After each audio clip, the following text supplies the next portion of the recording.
연방대법원 판결이 갑자기 나온 게 아니고요.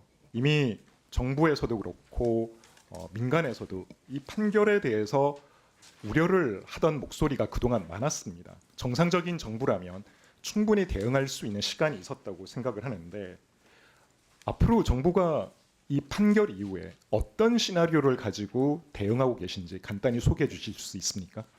예, 뭐 그 부분에 대해서는 지금 미국의 그 기본적인 입장이에요.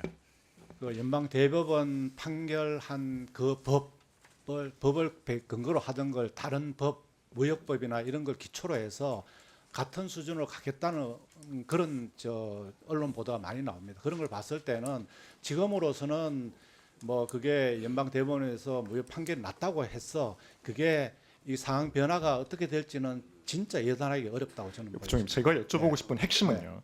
그리어 USPR 대표도 언급한 것처럼 네. 무역법 122조에 따른 글로벌 관세 15%가 종료하고 나서 네. 무역법 301조를 동원한 조사를 수행하겠다. 네. 결국 정부가 지금까지 이러이러한 부분에 대한 어떤 조치가 이루어지고 있는지에 대한 질문을 드리고 있는 거고요. 네. 반도체 같은 경우도 품목 관세를 부과받을 수 있는 그런 우려가 있지 않습니까?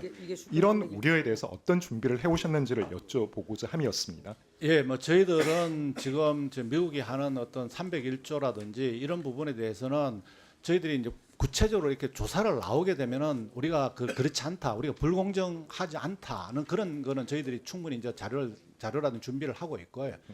그 다음에 지금 뭐 나머지 이제 어떤 부분에 대해서도 저희들이 할 수 있는 부분에 대해서는 저희들이 충분히 그 반도체라는 이런 부분에 대해서도 미국하고는 다르게 우리의 국익을 극대화하는 방안을 고민하고 있습니다. 자, 미국 트럼프 정부는 플랜 B로 원상 회복을 계속 시도하려고 할 텐데요. 네. 지금 변경된 구조화에서 평균 관세율이 올라가게 됩니까? 내려가게 됩니까? 변경된 구조 하에서 이제 저희들 같은 경우 만약 15% 올라간다 그러면 저희들은 FTA가 0%이기 때문에 저희들이 유리하고요. 나머지 2.5% 있는 나라보다 유리하고. 구체적인 수치로 말씀하기에는 이르다고 예. 보십니까? 수치로 보면은 이제 관세율 자체는 그렇게 됩니다. 그러니까 분명히 FTA 체결국으로서 네. FTA 효과를 볼 여지가 크다라는 말씀이신 거죠. 그 부분만큼 적어도 생겼다고 이렇게 룸을 볼 수가 있습니다. 제가 좀 지적하고 싶은 부분은 이 301조 조사를 지금 예교를 하고 있는데요. 네.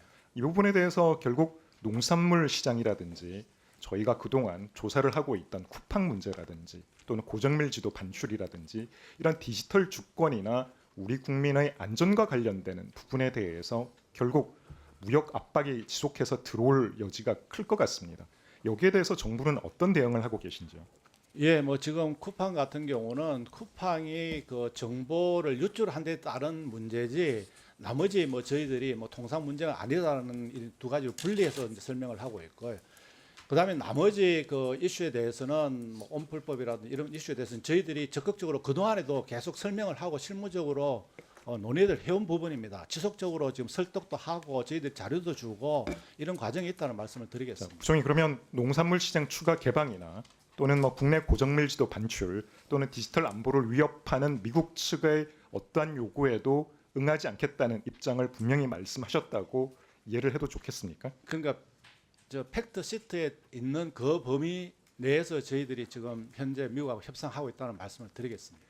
부총리님께서 1월 16일 외신 인터뷰에서 현재 외환시장 여건을 고려하면 적어도 올해는 대규모 투자가 이루어지기 어렵다라고 발언을 하셨는데 맞으시죠?